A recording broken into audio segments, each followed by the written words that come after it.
Hello everyone. तो हम polity में एमसीक्यूज कर रहे थे, ठीक है।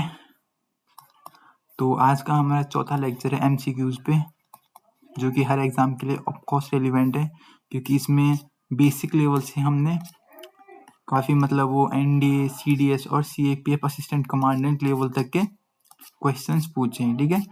तो आज का जो हमारा चैप्टर है मतलब, ठीक है, वो हमारा पार्ट 1 ऑफ द कॉन्स्टिट्यूशन, जिसका नाम है यूनियन एंड इट्स टेरिटरी, संघ और उसका राज्य क्षेत्र, ठीक है। तो ये है बेसिक टू एडवांस लेवल पे एमसीक्यूज है, जो हमारे बेस है एनसीईआरटी, लक्ष्मीकांत और पीवाईक्यू से। और ऑफकोर्स हर एग्जाम के लिए CGL, CHSL, railway, CDS, NDA, CAPF और state exam, even UPSC pre level तक के क्वेश्चन इसमें है आगे, ओके। तो शुरू करते हैं क्वेश्चन नंबर 1 से कि which part of the Indian constitution deal with the union and it's territory, कि जो भारतीय संविधान का कौन सा भाग संघ और उसके राज्य क्षेत्र से संबंधित है। तो अभी यहाँ पे 4 ऑप्शन है, पार्ट 1, भाग 1, भाग 2, भाग 3, भाग 4। तो अब चारों भागों को एक बार पढ़ लेते हैं, ठीक है। तो हमारा भाग 1 इसका सही आंसर होगा पार्ट 1, ठीक है। कि जो हमारा पार्ट 1 ऑफ द कॉन्स्टिट्यूशन क्या करता है, क्या बताता है कि संघ और इसका क्षेत्र, जो हमारा संघ है, ठीक है, ओके। अब पार्ट 2 ऑफ द कॉन्स्टिट्यूशन ये बात करता है हमारा सिटीजनशिप, नागरिकता से रिलेटेड, सिटीजनशिप, नागरिकता। जो पार्ट 3 है वो बात करता है मौलिक अधिकार, फंडामेंटल राइट, मौलिक अधिकार, जो हमारे मौलिक अधिकार होते हैं ना वो। और पार्ट 4 करता है डीपीएसपी, राज्य के निधि निदेशक तत्व, ठीक है। तो इसका सही आंसर होगा ए, पार्ट 1, क्या यूनियन एंड इट्स टेरिटरी के बारे में बताता है। Okay, next question, question number 2। भारतीय संविधान का अनुच्छेद 1 भारत को किस रूप में घोषित करता है। Article 1 of the Indian constitution declare India as federation of state, union of state. तो बेसिकली ठीक है, तो ये दोनों तो ऑफकोर्स नहीं होंगे, तो इनको समझाता हूँ मैं, इन दोनों में क्या अंतर है फेडरेशन ऑफ स्टेट और यूनियन ऑफ स्टेट्स में, ओके। जब हम बात करते हैं फेडरेशन ऑफ स्टेट, इसको हिंदी में बोलते हैं राज्यों का समूह। मैं लिख लेता हूँ, राज्यों का समूह। और ये यूनियन ऑफ स्टेट, ये हिंदी में हुआ राज्यों का संघ। बेसिकली इतना अंतर है, इसमें समूह है, इसमें संघ है। अब दोनों में डिफरेंस क्या है वो हम देखते हैं, ओके। तो अगर हम बात करें राज्यों का समूह, तो इसमें बेसिकली जो राज्य होते हैं, जो एक माना एक देश है, जैसे यूएसए है, सपोज कर लो ये यूएसए है, और इसमें बहुत सारे स्टेट है, कितने हैं, इसमें 50 स्टेट है, ठीक है। अब इनमें क्या है, ये सारे स्टेट है, ये इनमें राज्यों के बीच एक काइंड ऑफ एक एग्रीमेंट है। एग्रीमेंट किस किस के बीच, सेंट्रल गवर्नमेंट और स्टेट के बीच, स्टेट और सेंटर के बीच एग्रीमेंट है।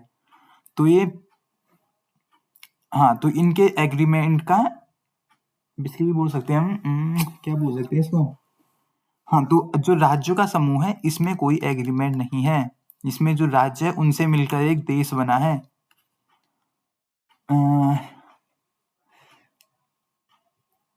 ठीक है, इसको अच्छे से समझाता हूँ मैं, एक मिनट। तो जैसे मैंने बताया ना कि इसमें दो राज्यों के, सॉरी, स्टेट और सेंट्रल के बीच एग्रीमेंट है। तो ये जो स्टेट है, ये राज्य है, ये इनसे अलग होने की पावर है। कोई राज्य कल बोलेगा कि मैं अलग होता हूँ, तो अलग हो सकता है, लेकिन इंडिया में ऐसा नहीं है। ये मान लो इंडिया है, ठीक है, तो इसमें कोई स्टेट है, तो वो कल बोलेगा कि नहीं मैं भारत देश से अलग हो रहा हूँ, मैं अपना अलग बनाऊंगा, अलग देश बनाऊंगा। तो हम बोलेंगे नहीं भाई, ऐसा नहीं है, हम यूनियन ऑफ स्टेट है, राज्यों का संघ है, हम राज्यों का समूह नहीं है, हम फेडरेशन ऑफ स्टेट नहीं है, जहाँ कोई एग्रीमेंट नहीं हो रखा है, जैसे अमेरिका में होता है, ठीक है। तो फेडरेशन ऑफ स्टेट में राज्यों को अधिकार है कि वो अलग हो सकते हैं, लेकिन यूनियन ऑफ स्टेट, राज्यों का संघ, ऐसा है कि तुम अलग नहीं हो सकते, यहाँ राज्यों के बीच कोई समझौता नहीं है, ठीक है। तो यही था इसका, तो इसमें कंफ्यूजन मत होना, यूनियन ऑफ स्टेट हमारा है इंडिया का, और फेडरेशन ऑफ स्टेट ये यूएसए में है, ठीक है। ओके, क्वेश्चन नंबर 3, भारतीय संविधान का कौन सा अनुच्छेद संघ का नाम और क्षेत्र से परिभाषित है। Which article of the Indian constitution define the name and territory of union. ठीक है, तो देखो हमारा आर्टिकल 1 क्या है, हमारा आर्टिकल 1 कहता है कि इंडिया दैट इज भारत। अगर मैं नोट्स में दिखाऊँ आपको, ये नोट्स बना रखे मैंने, तो इसमें आर्टिकल 1, एक मिनट, ग्रीन वाला, हाँ, आर्टिकल 1 कहता है India that is Bharat shall be union of state. ठीक है, अनुच्छेद 1 कहता है कि भारत अर्थात इंडिया राज्यों का संघ होगा, राज्यों का समूह नहीं होगा। ठीक है, हाँ, तो हमारा क्वेश्चन क्या था, सॉरी, हाँ, तो आर्टिकल 1, ओके, आर्टिकल 1 इसका सही आंसर होगा आर्टिकल 1 ऑफकोर्स, क्योंकि आर्टिकल 1 कहता है कि, तो हाँ सॉरी, आर्टिकल हमारा क्या करता है, डिफाइन करता है संघ का नाम और उसका क्षेत्र परिभाषित करता है आर्टिकल 1। ठीक है, तो इसका आंसर ए सही होगा। Okay, question number 4, India that is Bharat, Bharat अर्थात इंडिया शब्द किस अनुच्छेद में उल्लेखित है, कौन से आर्टिकल में, तो हमारे प्रियम्बल में नहीं, आर्टिकल 2 में नहीं, शेड्यूल 1 में नहीं, हमारे आर्टिकल 1 में। यहाँ पे अभी मैंने नोट्स में आपको दिखाया कि आर्टिकल 1 में क्या लिखा है, India that is Bharat, Bharat अर्थात इंडिया राज्यों का संघ होगा, तो इसका आंसर बी होगा आर्टिकल 1 अनुच्छेद 1 में। Who has power to admit new state into the union of India, जो भारत संघ में नए राज्यों को सम्मिलित करने की शक्ति किसके पास है, मतलब अगर कल एक इंडिया है, सॉरी, ये इंडिया है, ठीक है, ये इंडिया है, कल हमने पाकिस्तान को जीत लिया, ठीक है, और अब हम बोले कि अब हम इसको अपना नया स्टेट बनाएंगे, ठीक है, तो हमें किसकी परमिशन चाहिए, प्रेसिडेंट की, प्राइम मिनिस्टर की, पार्लियामेंट की, या सुप्रीम कोर्ट की, सर्वोच्च न्यायालय की, संसद की, प्राइम मिनिस्टर को क्या बोलते हैं, प्रधानमंत्री की, या फिर राष्ट्रपति की, तो इसका सही आंसर है पार्लियामेंट। पार्लियामेंट के पास पावर है कि वो किसी भी स्टेट को भारत में एड ऑन कर सकती है। अभी मैं आपको फिर दिखाऊं आर्टिकल 2, ठीक है, ये हमारा article 2, it grants to power to parliament, संसद को 2 शक्ति देता है, ठीक है, क्या क्या, भारत में नए राज्यों का प्रवेश देने की शक्ति और नए राज्यों की स्थापना करने की शक्ति। ठीक है, तो ये हमारे आर्टिकल 2 से रिलेटेड है। ठीक है, तो ये पार्लियामेंट के पास पावर है, यहाँ पे लिखा है, अरे फिर से दिखाता हूँ, हमारे पार्लियामेंट के पास पावर है। ठीक है, ओके, नेक्स्ट क्वेश्चन, कौन सा अनुच्छेद संसद को नए राज्यों को सम्मिलित करने का या स्थापित करने की शक्ति देता है, which article empower parliament to admit and establish new state, तो हमारा आंसर वही होगा आर्टिकल 2 के पास, आर्टिकल 2, ठीक है, कौन करता है, पार्लियामेंट, संसद के पास पावर है बस, और कोई नहीं कर सकता। ठीक है, ये तो गलत हो जाएंगे सारे। संविधान का अनुच्छेद 3 जो हमारा आर्टिकल 3 है, तो वो किससे रिलेटेड है, formation of new state, citizenship नहीं, फंडामेंटल राइट मौलिक अधिकार नहीं, डीपीएसपी राज्य के निधि निधित्व तो नहीं, तो ऑप्शन बचा है फॉर्मेशन ऑफ न्यू स्टेट, अगर हमें नए स्टेट बनाने हैं। ठीक है, अभी मैं दिखाता हूँ नोट्स में, अगर आपको नोट्स देखने हैं, ये है, तो आर्टिकल 3 में क्या है, पार्लियामेंट क्या कर सकती है, नहीं, जैसे अभी मैं आपको इधर समझाता हूँ पहले, ठीक है, जैसे ये मैं बनाता हूँ यहाँ पे, ये तो कुछ ज्यादा ही खराब बन रहा है, वैसे भी ये भी खराब ही बना है, तो इंडिया है, ठीक है, अभी ये एक स्टेट था बहुत बड़ा, यूपी, ठीक है, 2000 से पहले, तो जब बाद में क्या हुआ, यूपी से एक स्टेट अलग हो गई, क्या, उत्तराखंड, यहाँ से ये उत्तराखंड अलग हो गए, ऊपर वाला उत्तराखंड, ठीक है, तो ये तो हमारा ये किस आर्टिकल के बेस पे हुआ, ये हुआ आर्टिकल 3, सिर्फ अनुच्छेद 3 से, तो अनुच्छेद 3 में है कि जो हमारे पहले से ऐसे स्टेट है जो बड़ा है या कुछ है, तो पार्लियामेंट के पास पावर है कि वो नए राज्य बना सकती है। ठीक है, ये है आर्टिकल 3, पार्लियामेंट क्या कर सकती है, एक नया राज्य बना सकती है, और जो पहले से कोई राज्य है तो उसका क्षेत्र बढ़ा सकती है, माना कि कोई स्टेट है, जैसे गोवा छोटा है, ठीक है। अब गोवा छोटा है और वो कौन पार्लियामेंट बोलेगी कि यार इसका एरिया बहुत छोटा है गोवा का, जो भारत का हिस्सा है, तो इसको क्या करें, थोड़ा बड़ा करते हैं। तो गोवा के आसपास और कौन से स्टेट है, महाराष्ट्र है क्या, मतलब जो भी है, तो उसको बोले महाराष्ट्र का बोलेगी कि तू एक काम कर, अपना थोड़ा एरिया गोवा को दे दे, तो गोवा थोड़ा बड़ा हो जाएगा। तो ये पार्लियामेंट के पास पावर है कि वो किसी राज्य का क्षेत्र बढ़ा सकती है और किसी राज्य का क्षेत्र घटा भी सकती है। अगर कल यूपी को बोला कि तू बहुत बड़ा वो है, तेरा एरिया बहुत बड़ा है, तू एक काम कर, एक स्टेट और बना दे, नया राज्य बना दे, तो उसका क्षेत्र घट जाएगा ना।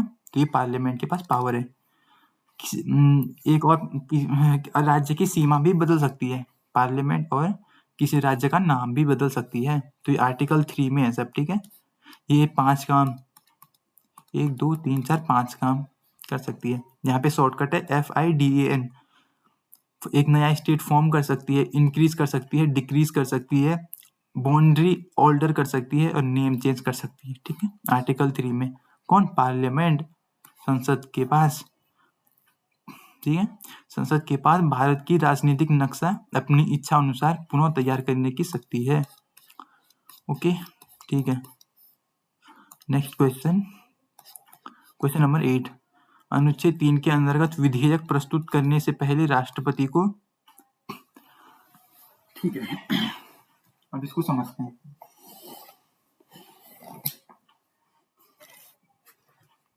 एक मिनट, सॉरी। तो अगर देखो,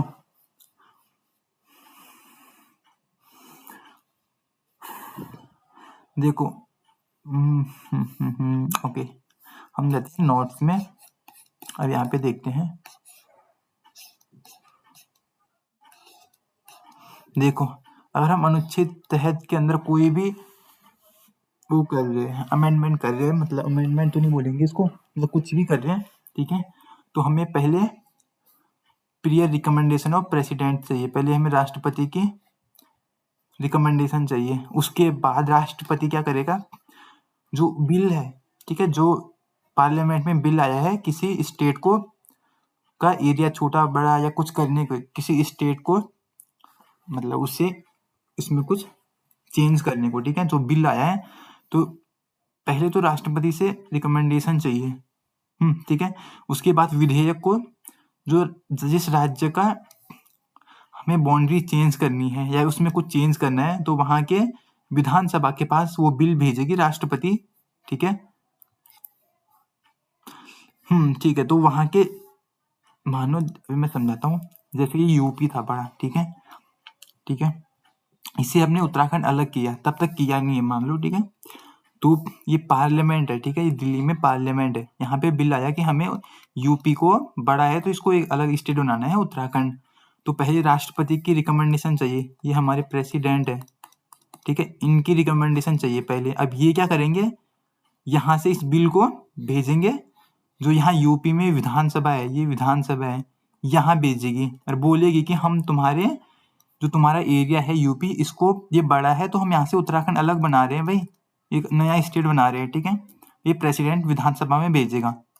अब भेज दिया, लेकिन ये सिर्फ भेजा है। अगर ये बोल देंगे कि नहीं हमें नहीं करना, हमें नहीं देना अपना स्टेट, राष्ट्रपति बोलेगा अरे हमने तुमसे पूछा थोड़ी है कि हमें करना है कि नहीं, हमने तो बस तुम्हें बता दिया है कि जो यूपी है वो बड़ा है, अब हम उत्तराखंड अलग करें। तो वो बोले, तो यूपी वाले बोलेंगे कि ये क्या बात हुई, मतलब तुमने हमारे पास भेजा है तो हमें हमें ये भी तो होना चाहिए, हम मना कर रहे हैं तो तुम जबरदस्ती। तो प्रेसिडेंट बोले कि हाँ भाई यही है, हम सिर्फ तुमसे बता देंगे तुमको कि हाँ हम कर रहे हैं, तुम्हारी राय इम्पोर्टेंट नहीं है यहाँ पे। जैसे शादी में फूफा जी होते हैं ना, उनको कोई पूछता नहीं है, सब बस ऐसे उसी नाम के होते हैं, ठीक है, सॉरी, बस ऐसे ही बोल दिया पता नहीं क्यों। तो हाँ, तो यहाँ पे बस इनकी राय जरूरी नहीं है, यहाँ पे लिखा है मैंने, ठीक है, refer to the concern of state legislation और बाउंड्री। हाँ, तो राज्य की विधानसभा, राज्य की सहमति आवश्यक नहीं है इसमें, राज्य हाँ बोले ना बोले हमको करना ही है, ठीक है, ये करना ही होता है उनको, अगर उनका मन हो गया तो, ठीक है। तो यही है। तो क्वेश्चन क्या था, take permission of supreme court, नहीं हमें सुप्रीम कोर्ट की परमिशन की जरूरत नहीं होती है, ठीक है। अगर हमें बाउंड्री चेंज करनी है, ठीक है, आर्टिकल 3 का कुछ भी। Refer to the state legislature concern, राज्य की विधानमंडल की राय करनी जरूरी है, तो हाँ ये ऑप्शन बी सही होगा। प्रधानमंत्री की स्वीकृति नहीं, इसमें प्रधानमंत्री की हमें कोई जरूरत नहीं है, नन ऑफ दिस, ये भी गलत हो जाएगा, तो ऑप्शन बी सही होगा कि हमें वहां के विधानसभा में या विधानमंडल मतलब वहां पे भेजना पड़ेगा, उनको बोलना पड़ेगा कि हम चेंज कर रहे हैं। हाँ अगर ये ना बोले या हाँ बोले इससे कोई फर्क नहीं पड़ता, ठीक है, इनकी राय जरूरी नहीं है, बस इनको बता देना है। ओके नेक्स्ट क्वेश्चन, अनुच्छेद 3 के अंतर्गत राज्य विधानमंडल की राय, the opinion of the state legislature under article 3 binding on parliament, संसद पे बाध्यकारी होती है, नहीं अभी हमने कहा, ठीक है। Not binding on the parliament, binding on the president नहीं, binding on the prime minister नहीं, तो नॉट यह बाध्यकारी नहीं होती है, मतलब उनकी परमिशन हमें माननी ही माननी है जरूर, अगर उन्होंने मना भी कर दिया जहां हमने भेजा है वो जिस स्टेट के पास, तो ऐसे नहीं है कि बस हमें माननी है कि उन्होंने मना कर दिया तो हमें, अगर उन्होंने मना कर दिया हमें फिर भी करना है तो हमें कर लेते हैं, उनके पास भेज देते हैं बेसिकली कि हम कर रहे हैं, अब तुम्हारी राय जरूरी नहीं है, तुम हाँ बोलो ना बोलो हमें तो करना ही है।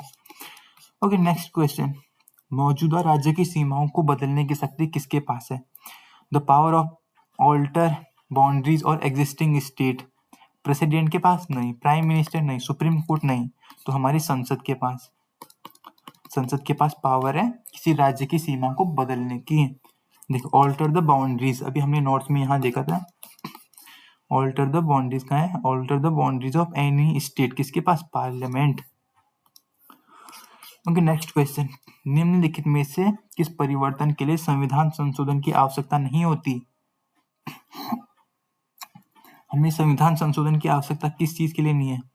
अगर हमें राज्य का नाम परिवर्तन करना है, वहां की सीमा परिवर्तित करना है, और राज्य का नया गठन, नए राज्य का गठन करना है, ठीक है। तो देखो मैंने नोट्स में लिखा है,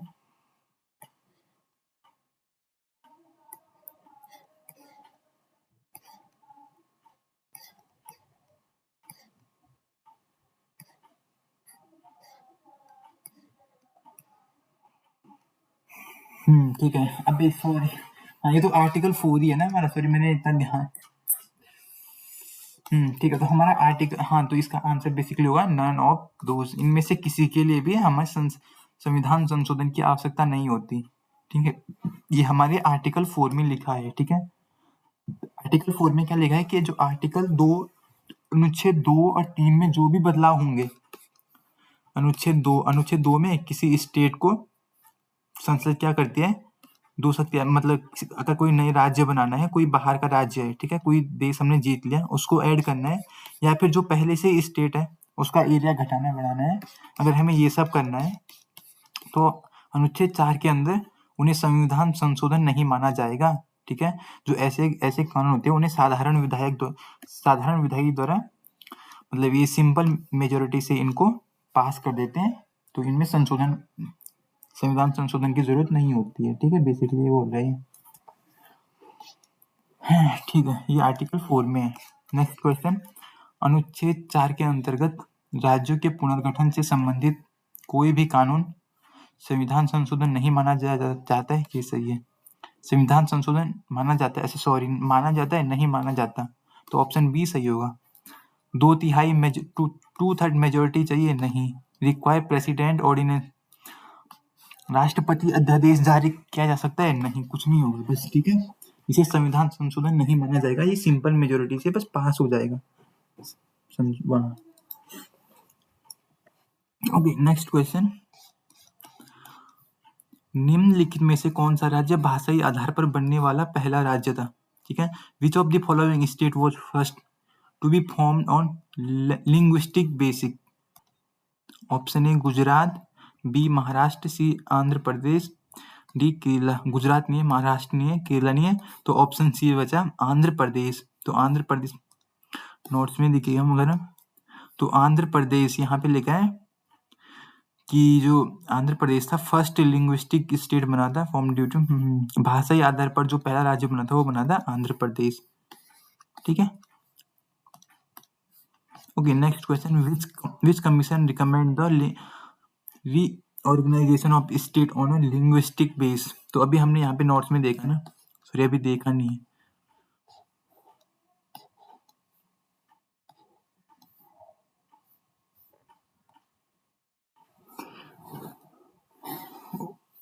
ओके, तो राज्यों को भाषाई आधार पर पुनर्गठन की सिफारिश किसने दी थी?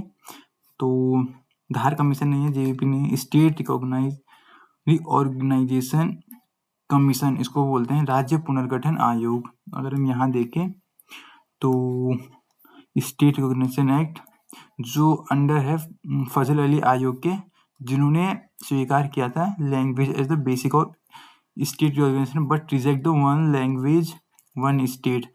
राज्य पुनर्गठन, राज्यों के पुनर्गठन के लिए भाषा के आधार पर लेकिन एक भाषा एक राज्य की सिद्धांत इन्होंने खारिज कर दिया था, और इसी बेस्ड पे जो बना था स्टेट रीऑर्गेनाइजेशन एक्ट। ठीक है, तो इसका आंसर यही होगा बेसिकली। अगर ये आएगा ऑप्शन में तो फजल अली कले, नहीं तो स्टेट रीऑर्गेनाइजेशन एक्ट वो उसी के अंडर है बेसिकली। ठीक है, तो ऑप्शन सी सही होगा।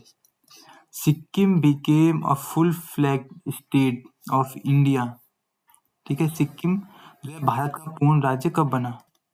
तो इसकी भी एक हिस्ट्री है। ठीक है, जो सिक्किम था वो पहले भारत का हिस्सा नहीं था। तो ठीक है, पहले इसका आंसर दे देते हैं कि जो यहाँ पे लिखो फुल फ्लैग्ड पूर्ण राज्य लिखा है। ठीक है, तो वो जो 22वां राज्य बना था ये हुआ था 1975 में ना।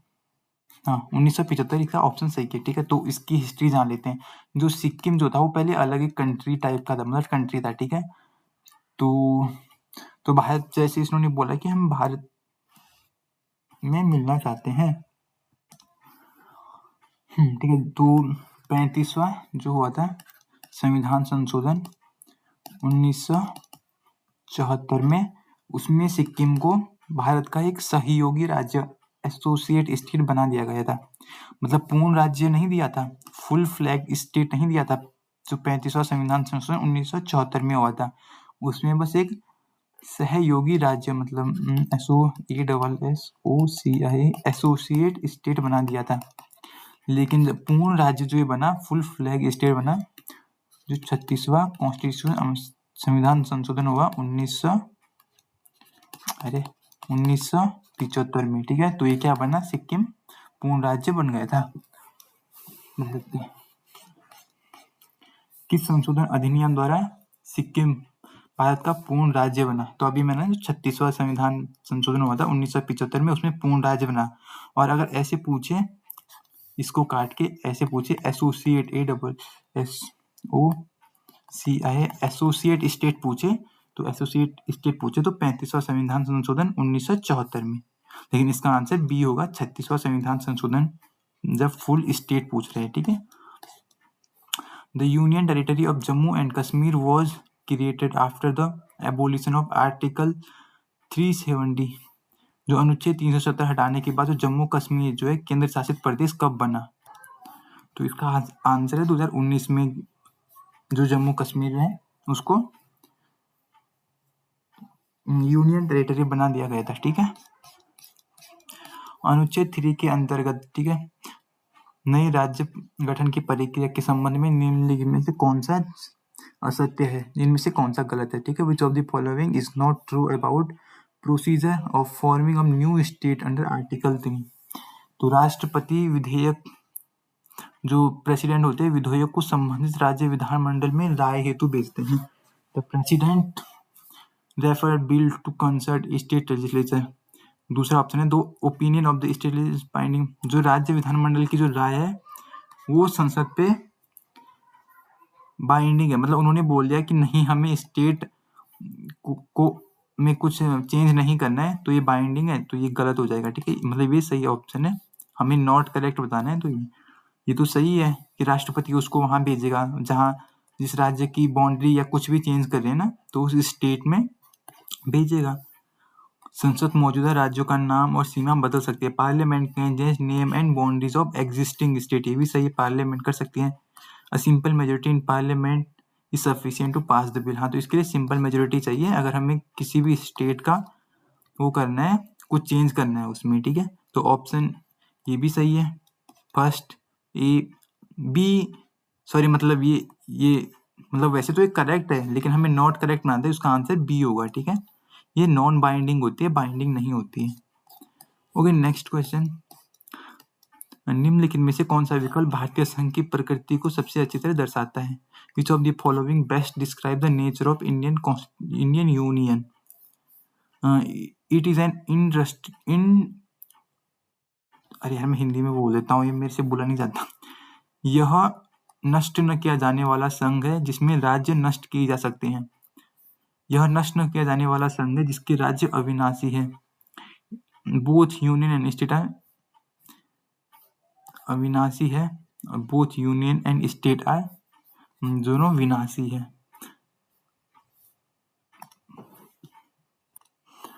तो इसका आंसर होगा, देखो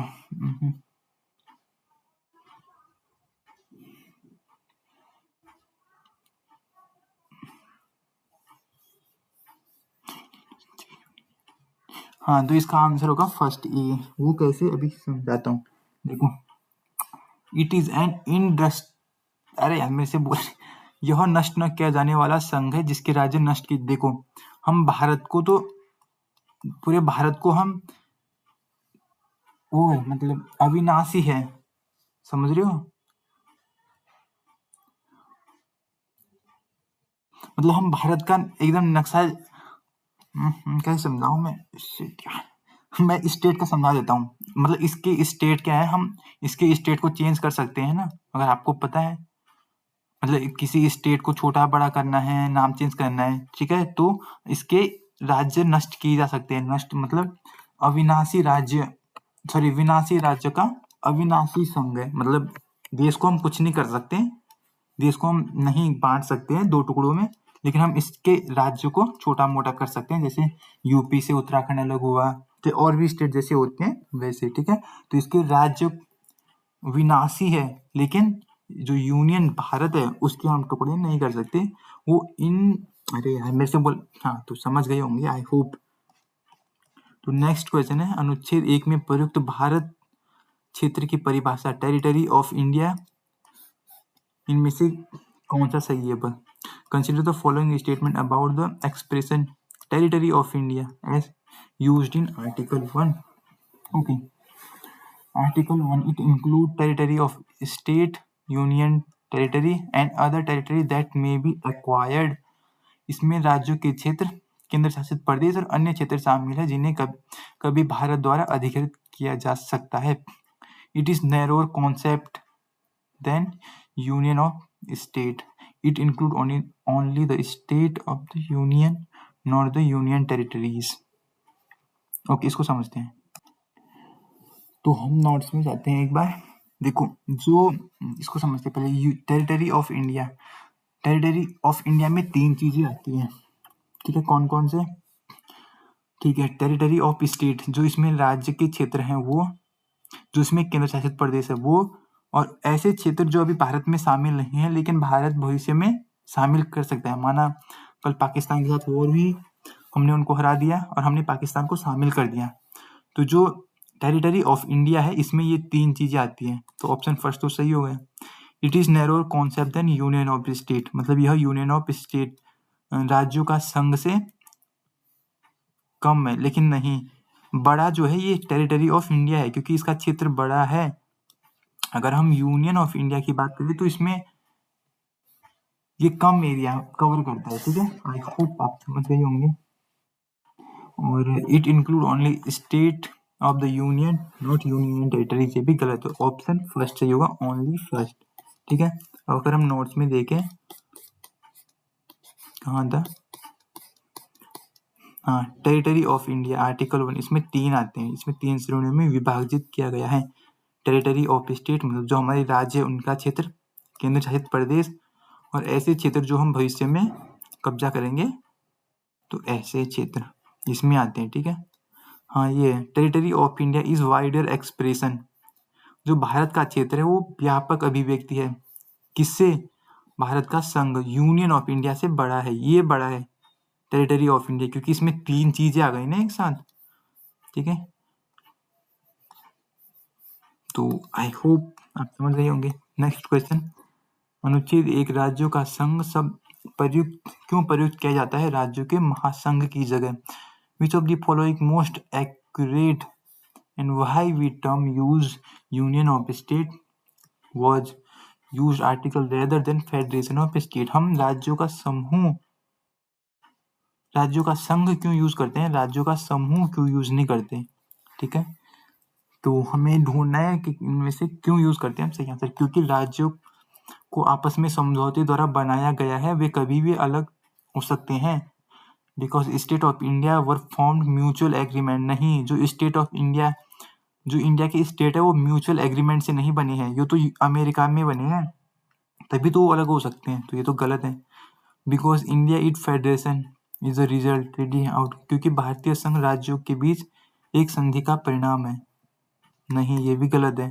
बिकॉज इंडिया फेडरेशन इज वही and state has no have. हाँ, क्योंकि जो भारत संघ है वो अविनाशी है, इसमें राज्यों को अलग होने का अधिकार नहीं है। मतलब अगर कोई जैसे पंजाब बोलता है, अगर किसी स्टेट ने बोल दिया कि हम भारत से अलग हो रहे हैं, हम अलग देश बनाएंगे, तो तुम नहीं हो सकते भाई। ठीक है, तुम भारत का हिस्सा हो। तो ऑप्शन सी सही होगा। ठीक है, तो आई होप कि आज का लेक्चर ये आपको समझ आया होगा। ठीक है, थैंक यू आज का लेक्चर। और अगर आप कुछ फीडबैक या कुछ भी बताना हो, या अगर आपको कुछ और जानना हो कि मैं आपको लेक्चर मतलब एमसीक्यू हटा के आपको पूरा ये जो क्या बोले पूरा चैप्टर भी पढ़ाऊँ नोट्स अपनी इस नोट से ऐसे यहाँ से, या फिर अगर आप कुछ और भी जानना चाहते हो तो देन प्लीज़ कमेंट। ओके, तो आज के लिए इतना ही। Thank you.